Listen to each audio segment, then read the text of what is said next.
Scott Keybridge yesterday in the NTSB investigation, and with her will be the investigator in charge, Marcel, M-A-R-C-E-L, Muse, M-U-I-S-E. She'll then take your questions.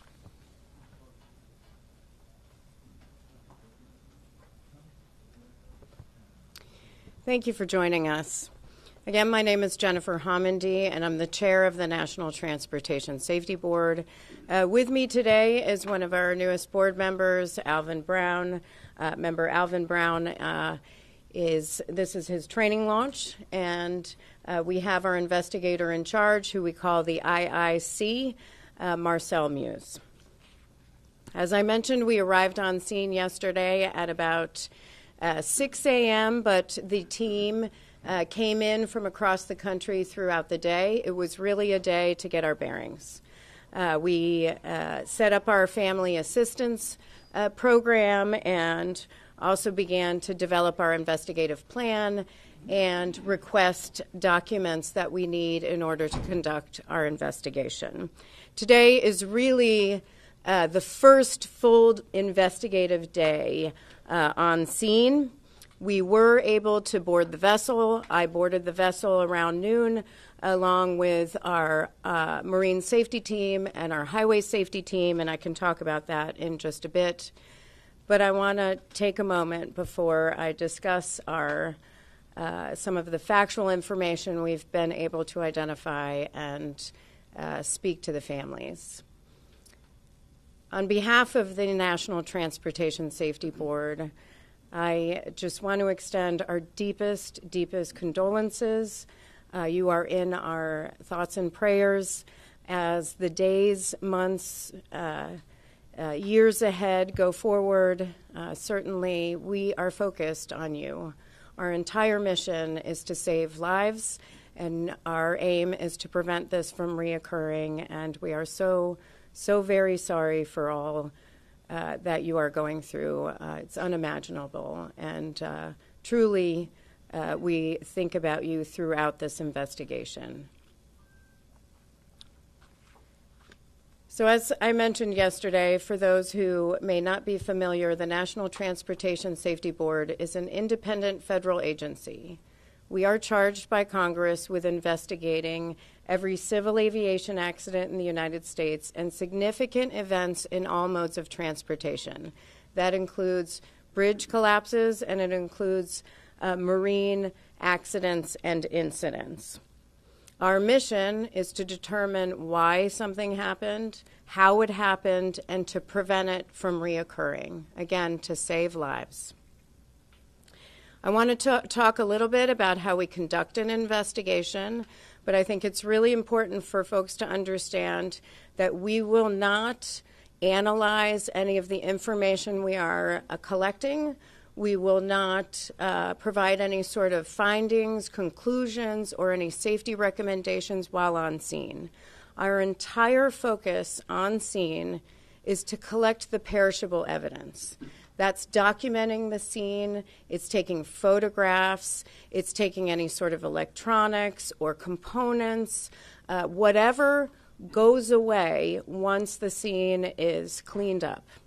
We need to collect that information for our investigation. When it comes to digging through inspections, maintenance records, that can be done when we leave. Right now it's focused on the scene itself. So to conduct our investigation, we work with parties to the investigation. Parties to the investigation provide us technical information. This is factual information that we use as part of our fact-finding. So if we need bridge inspection data, we would ask, say, the Federal Highway Administration or information about Coast Guard inspections, we would ask the Coast Guard. So parties to the investigation are the United States Coast Guard, Maryland Transportation Authority, the Association of Maryland Pilots, and we've invited Grace Ocean Private Limited and Synergy Marine Private Limited. Grace Ocean is the owner of the vessel, and Synergy is the operator of the vessel. Again, these parties are part of the fact-finding. They do not conduct analysis with the NTSB. The NTSB does that independently on its own, and then we do our own findings, our own probable cause, and our own safety recommendations. Now, in order to effectively carry out an investigation, we have experts throughout the NTSB in different areas. And so we break up our investigation into groups. Those groups focus on their particular areas of expertise. In this safety investigation, we have a nautical operations group. This group gathers evidence to document the actions taken by the vessel, the procedures for the safe operation of the vessel, company oversight, waterway management, safety management, and regulatory oversight.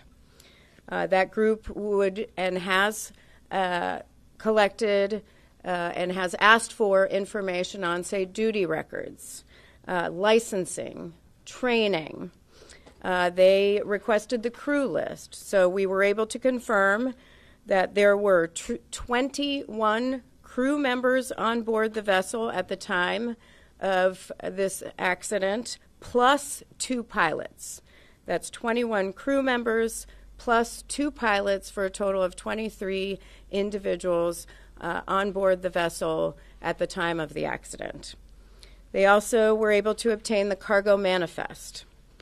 Now, the cargo manifest, we did bring in one of NTSB's senior hazmat investigators today to begin to look at the cargo and the cargo manifest. He was able to identify 56 containers of hazardous materials. That's 764 tons of hazardous materials, mostly corrosives, flammables, and some miscellaneous hazardous materials, Class 9 hazardous materials, which would include lithium-ion batteries. Some of the hazmat containers were breached. We have seen sheen on the waterway. The federal, state, and local authorities are aware of that, and they will be in charge of addressing those issues. But the NTSB, as part of our safety investigation, documents that type of release, documents the damage, and documents the type of materials involved as part of our investigation. We also have an engineering group which gathers evidence to document the design and operation of engineering systems, including the vessel propulsion, steering, and power. The operations and engineering group was able to board the vessel last night, and they did a walkthrough of the vessel, including the bridge and the engine room. They were looking for other electronic components, any sort of downloadable recorders, any sort of cameras, any sort of CCTV. They did not find any of those things, but that search continues. They've also requested a number of documents, including maintenance and inspection history, and are, as we speak, conducting interviews on board the vessel. Those interviews began at 1 p.m. this afternoon, and those are with the crew members on board the vessel. And then again, I mentioned we did board again today at 1 o'clock. That was pretty much the entire team, me, plus Office of Highway Safety, Office of Marine Safety, Member Brown, and looked at the damage. We were able to take a look at pier protection. We looked at some of the damage to the containers and certainly the bridge structure. Now we have a recorders group, which is responsible for locating, retrieving, and downloading any recorder or recorded information that may relate to the accident. We do have the voyage data recorder. They worked on that all day to validate that information. They also have a printout of the alarms That's the log. They still have to go back and look at that and validate that information at a later time. In addition to that, our survival factors group interviewed or discussed with the Maryland Transportation Authority Police the timeline of events that occurred around the time of the bridge strike. Though that two sets of information we're putting together in a timeline that we will release through our social media channels. But for right now, I'm going to ask Marcel to go through the Voyage Data Recorder information that we have to share with you, as well as some of the information that we gathered from the police. Thank you, Chair. Information from the Dolly's Voyage Data Recorder, or what we call a VDR, was successfully recovered on the morning of the accident by the U.S. Coast Guard. It was provided to the NTSB upon our arrival. Approximately 6 hours of VDR data was provided to the NTSB. The recording included the time period from midnight to 6 a.m. By regulation, the VDR is required to record 30 days of history, and the NTSB is continuing to obtain more data. The times expressed below, as recorded by the VDR and converted to local Eastern Daylight Time. All information is preliminary and subject to final validation. The VDR data is comprised of audio from the ship's bridge, as well as recordings from the ship's VHF or very high frequency radios. The quality of that audio varies widely because of the high levels of background noise and alarms. Additional analysis will be performed at the NTSB's lab to filter out the audio and improve its quality. Additionally, the VDR recorded limited sensor data. An example of that data recorded includes the ship's speed, engine RPM, ship's heading, and rudder angle, as well as some alarm information. NTSB engineers are working to identify and validate all of that data. The VDR recorded the ship's departure from Seagirt Marine Terminal at approximately 12:39.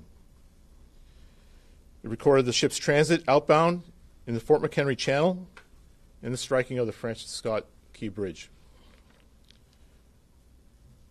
By 1:07, the ship had entered the channel, and by 1:24, the ship was underway on a true heading of approximately 141 in the Fort McHenry Channel at a speed of over ground of approximately 8 knots, or 9.2 miles per hour.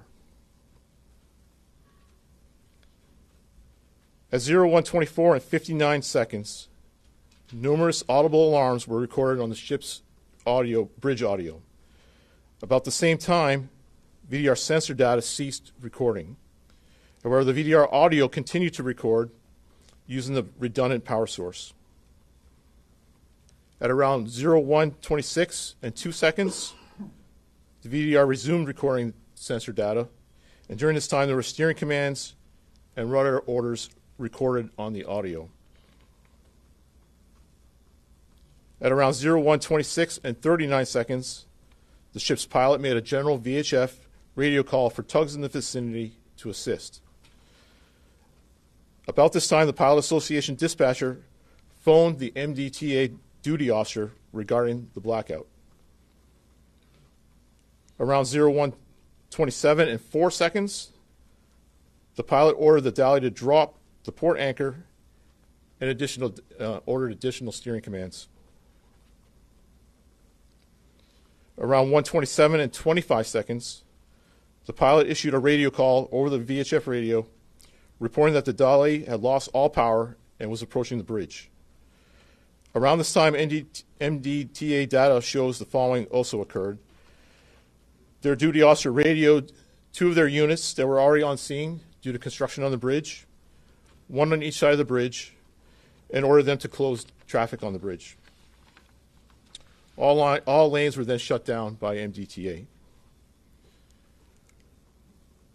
Around 01:29, the ship's speed over ground was recorded at just under 7 knots, or 8 miles per hour. From this moment until approximately 1:29 and 33 seconds, the VDR audio recorded sounds consistent with the collision of the bridge. Additionally, around this time, MDTA dash cameras show the bridge lights extinguishing.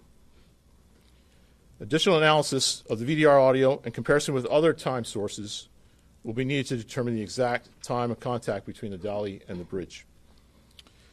At 1:29 and 39 seconds, the pilot reported the bridge down over the VHF radio to the Coast Guard.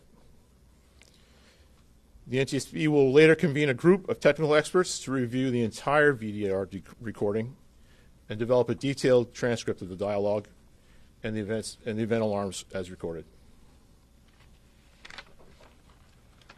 A few areas of that I just want to clarify. The data that we received from the Coast Guard, which was they were able to obtain on the bridge by downloading the information from the VDR from midnight to 6 a.m. That's a standard time frame. They provide that immediately, so we can see that time frame around when the accident or incident occurred, knowing that we can go back and get the rest, that there should be 30 days there. So this is the immediate information that they give us, but it's not, I don't want anyone to think anything was being held back. That's very standard information. I do want to thank the Coast Guard for that because that was pretty immediate. It was done right away, and then they provided us with a thumb drive that we were able to evaluate back at our lab at headquarters. And I'm sure you will have questions on that. I do want to also say I've seen a lot of comparison between the VDR and CVRs and FDRs, or black boxes on commercial airliners. This is really a basic system. An FDR would give you 1,000 parameters. That's not this. VDR is basic. It is a snapshot of the major systems on a vessel, and we have long wanted more recording, more parameters to be recorded on a VDR, so that's hopefully something that we can provide. And happy to answer more questions about that timeline. But before I do, I want to continue with what our team has done. Our survival factors group, their whole role is to examine the response. And so they were able to obtain dispatch logs from the Maryland Transportation Authority, the Baltimore County Fire Department, the Baltimore City Fire Department, to begin to put together a timeline. And they will be conducting interviews tomorrow, including with a few people in the bridge area. Now, we also have from our Office of Highway Safety a bridge structures group. Many know that the bridge was built in 1976. It has 3 spans. The main span is 1,200 feet. The entire bridge is 9,090 feet in length. The average annual daily traffic on the bridge is 30,767 vehicles per day. 30,767 vehicles per day. The bridge is fracture critical. It's a fracture critical bridge. What that means is if a member fails, that would likely cause a portion of or the entire bridge to collapse. There's no redundancy. The preferred method for building bridges today is that there is redundancy built in, whether that's transmitting loads to another member or some sort of structural redundancy. This bridge did not have redundancy. There are 17,468 fracture critical bridges in the United States out of 615,000 bridges total, and that comes from the Federal Highway Administration. This bridge was in satisfactory condition. The last fracture critical inspection was in May 2023. We have not been able to go through that inspection and all the documents, but that will occur after we leave the on-scene portion. But we've also requested all fracture critical, routine, and underwater inspections of the bridge over the last decade. Once we receive that, we will begin to go through all of those documents. We've also requested information on peer protection on all MDTA, that's Maryland Transportation Authority, owned bridges. They have 4 bridges where they would have information on peer protection, and we are looking at that. Our family assistance team continues to do their work and outreach to the families. They provide them with assistance immediately on scene, connect them with the resources that they need, but then we continue to work with the families throughout the course of the investigation, leading up to the board meeting and many times for many years thereafter, where many work to get our safety recommendations implemented to improve safety. So with that, again, when it comes to analysis of any of the inspection records or the records that we are requesting, that's going to take place later. Right now, we are focused on obtaining information, getting the perishable evidence, conducting the interviews. So I will take questions, but I will call on you, and one question at a time. Please provide your name and affiliation. Scott Thuman from ABC 7 News in Washington, D.C. Question about your work here and the efforts you have to make for the recovery that you're trying to get regarding information, things that are perishable, and all the challenges on top of that with the girders, the metal in the water, the difficulty of having a ship with hazardous materials. What can you compare this effort to in other scenarios you've dealt with in the past? I mean, it's a massive undertaking for an investigation. It's a it's a very tragic event. It's multimodal. There is a lot of information we need to collect, a lot that we need to analyze, many interviews, many different components to the investigation. But this is not new for the NTSB. We've conducted other investigations of bridge strikes, bridge collapses.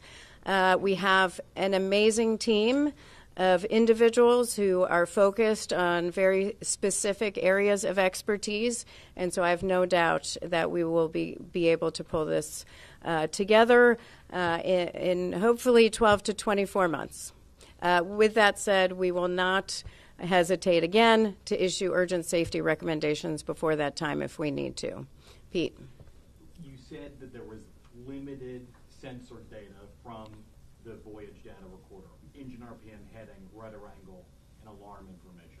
How upsetting is that to you, knowing that there were not more parameters recorded? So this is a newer, the question is the parameters on the VDR and the limited information that voyage data recorders provide. I'll ask Marcel to add to that, to my answer. This was a newer model, so it did have additional features, but it is very basic compared to, say, a flight data recorder where we would have 1,000 parameters. So it would be good to have that information, key to have that information for an investigation. I think Marcel can provide additional information on what might be missing. So this is a voyage data recorder. It's not a ship-wide system recorder. So most of the sensors that are being recorded are from the bridge, so things like GPS, the audio, rudder feedback, rudder commands are recorded on there, but not engineering, the temperature of each cylinder, power distribution sensors. Those things are not recorded on a voyage data recorder. And we're looking for other sources of data in the engine room that would give us that data. The VDR also does record snapshots of the radar and the electronic chart. We do have that. I just have one tiny follow-up, which is, would that have been able to tell what the source of the power outage on board the ship was? We'd have to determine that as part of our analysis in this investigation. Too early to tell. Hi, Phil Yakubowski here from WBAL in Baltimore. You said that there were 56 containers of hazardous materials on board that ship. How many of those are in the water, do you know? And what's the timeline to getting those out of the water and the rest of the containers that are sitting on that ship in the Patapsco? Yeah, I did see some containers in the water and some breached significantly on the vessel itself. I don't have an exact number, but it's something that we can provide in an update, and certainly in our preliminary report, which should be out in 2 to 4 weeks. The timeline to getting those out of the water? That is not something that the NTSB does as part of our safety investigation, but that is something that I would refer to the federal, state, and local authorities. Yep. Sorry, Tom. May I follow on that question, and particularly on WTOP?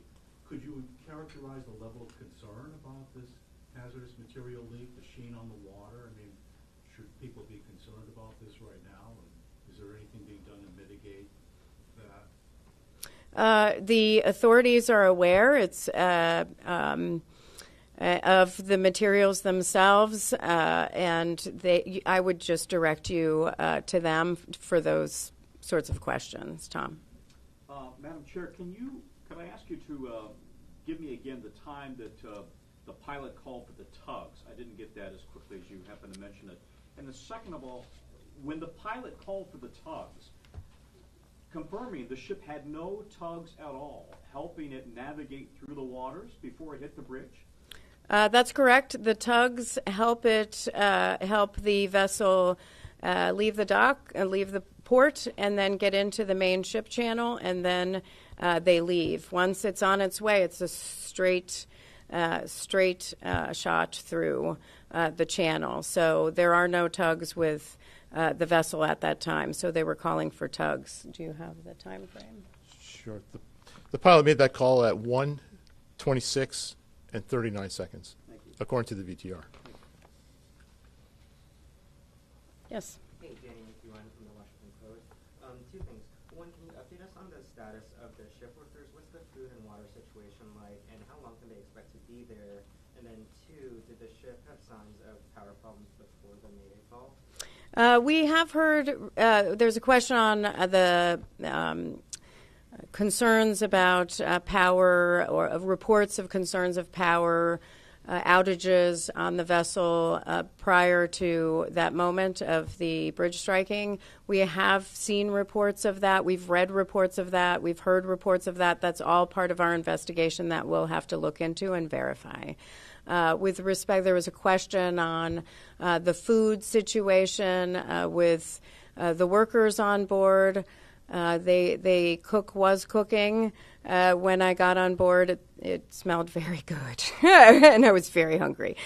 So I don't have any other information other than that, but we were able to engage with some of the crew members, and others are part of the interviews that are ongoing. No information on how long they'll be there? On information on how long they will be there, that is not information I have at this time. Sir? With WSA 9, you said there were reports of potential outages. Are we talking about days, weeks, months? Can you give us any kind of time reference? For the outages on the vessel, you're asking about outages on the vessel prior to this moment of striking the bridge. We don't have any information of outages on board the vessel prior to that time. Certainly, we are going to look at what we can get from the VDR data because there should be 30 days. So hopefully we'll be able to find something in that data if the entire 30 days is there. But we are aware of the reports, and that's something that we need to look into. Chris? Yeah. Can you you mentioned when you were doing the TikTok that some of the audio was obscured by alarms, that alarms started sounding. Can you give us some sense as to what that experience on the bridge was like in those moments? Was it a cacophony of alarms? Was it calm? What you're able to take from the recording? Sure. I actually don't have that information right now. That's why we take the data back to our lab, where we can filter out some of that background noise and some of those alarms as well. Also, bring in parties that will help us understand what we're hearing, who's talking, if there's some foreign language, that's why we have parties come in and join us and also use the software that we have back in Washington, D.C. to do that. We're not able to do that on scene here. So you've not listened to the recording? I have not, no. That's our recording group that does that. And if I may follow up, just what you experienced on the ship, the state of the ship, the bridge, the condition. What we experienced on the state of the vessel and the condition is the question. I mean, it's pretty devastating, certainly, seeing not just what's going on with the cargo containers, but just looking at what was a bridge span, 3 bridge spans, that is pretty much gone. That is, it's just utter devastation. And when I look at something like that, I am thinking not about the container ships that are coming through, not about traffic getting back up and running on the bridge. I'm thinking about the families who've lost loved ones and the families who are waiting to reunite with loved ones and what they must be going through.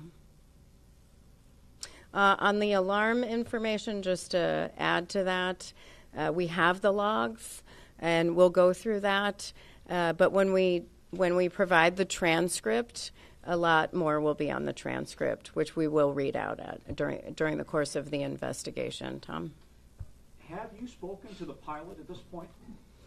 The question is, have we spoken with the pilot? There were 2 pilots on board at the time, and those interviews are scheduled for tomorrow. And have you spoken to the ship's captain? One of those interviews occurred today, along with the mate and chief engineer and one of the other engineers. I don't have a readout of those types of those interviews because they are currently ongoing, and our team was still on the vessel when I came to the press conference. So, ma'am. Yep. Kristen Griffith with the Baltimore Banner. I know you said you guys aren't in the analysis phase yet, but can you at least say if you're considering whether the cause of the power loss of the vessel has to do with contaminated diesel fuel? The question is on reports in the media about contamination in the fuel. As part of any investigation by the NTSB, we look at the fuel system. We collect a sample of the fuel. In this particular situation, it would be marine diesel fuel, but we still have to do that. That sample will be taken, and we will analyze the quality, any sort of contaminants. We'll look at viscosity. That'll be part of our investigation. Back here. Yep. Kelsey with WJB in Baltimore. How quickly was the crew in touch with authorities? On the timeline? And the question is how quickly the crew was in touch with authorities. You have the time. The call went out from the crew about the bridge being down at 1:29 and 39 seconds.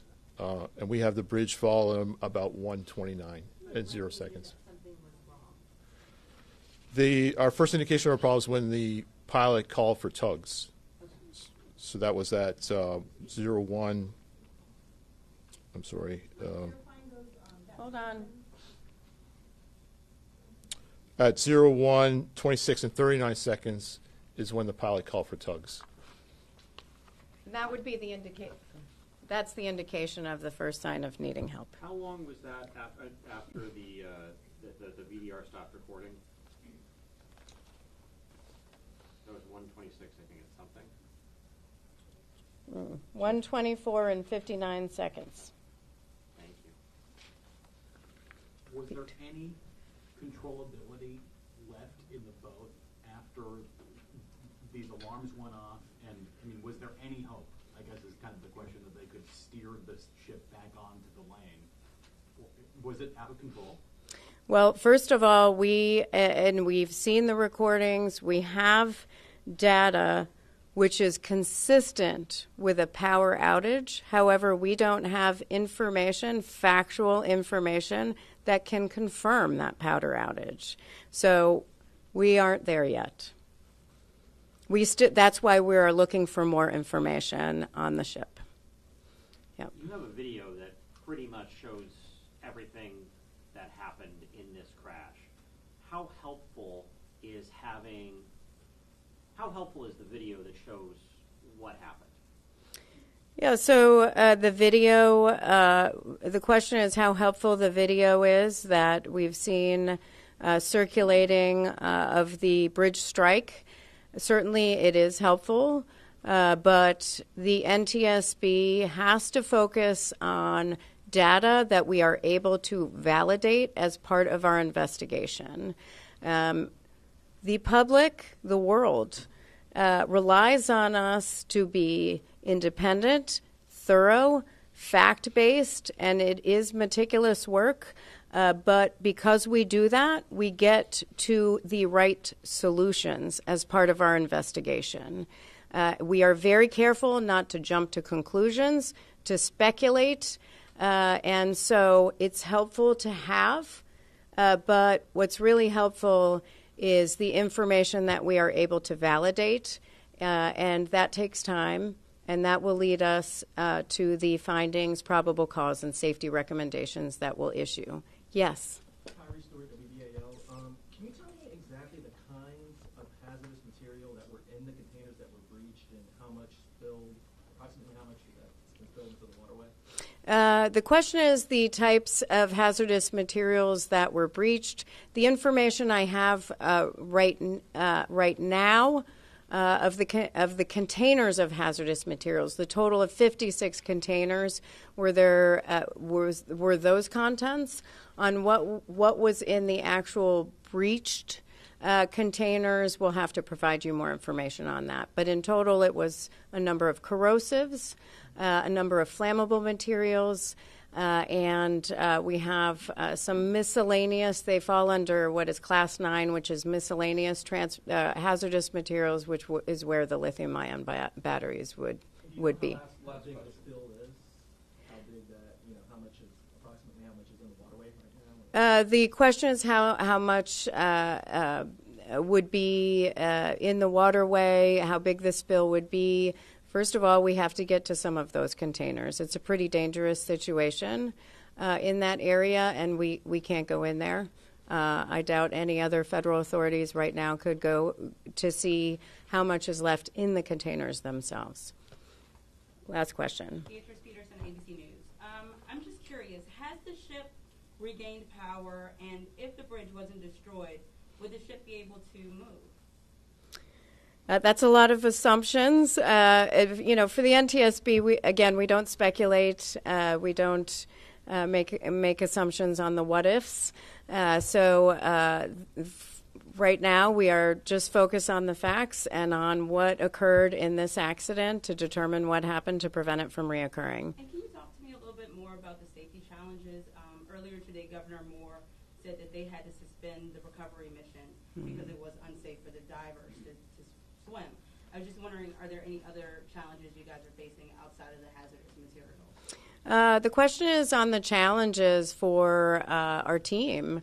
There's certainly a number of challenges. Today it was raining.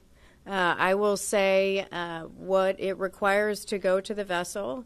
The MDTA police took us on a smaller vessel out to the container ship, and we are going up a Jacob's ladder outside of the vessel, all of us.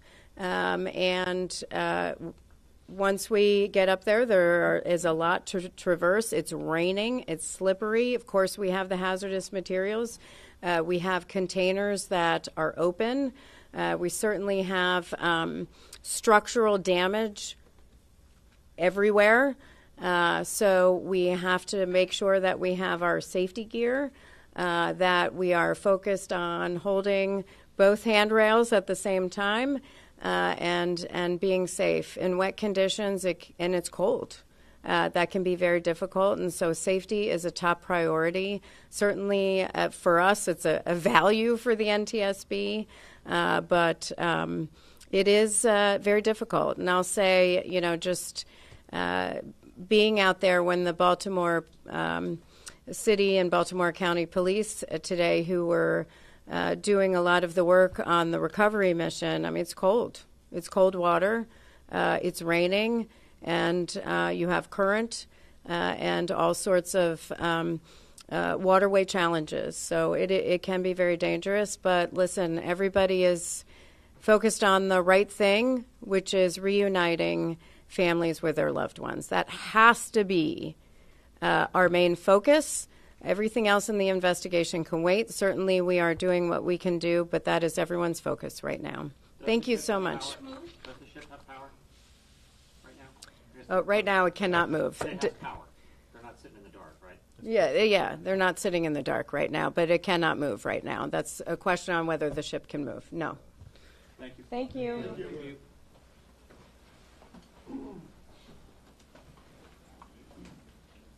The chair said that we're going to put that out on social media, all those numbers.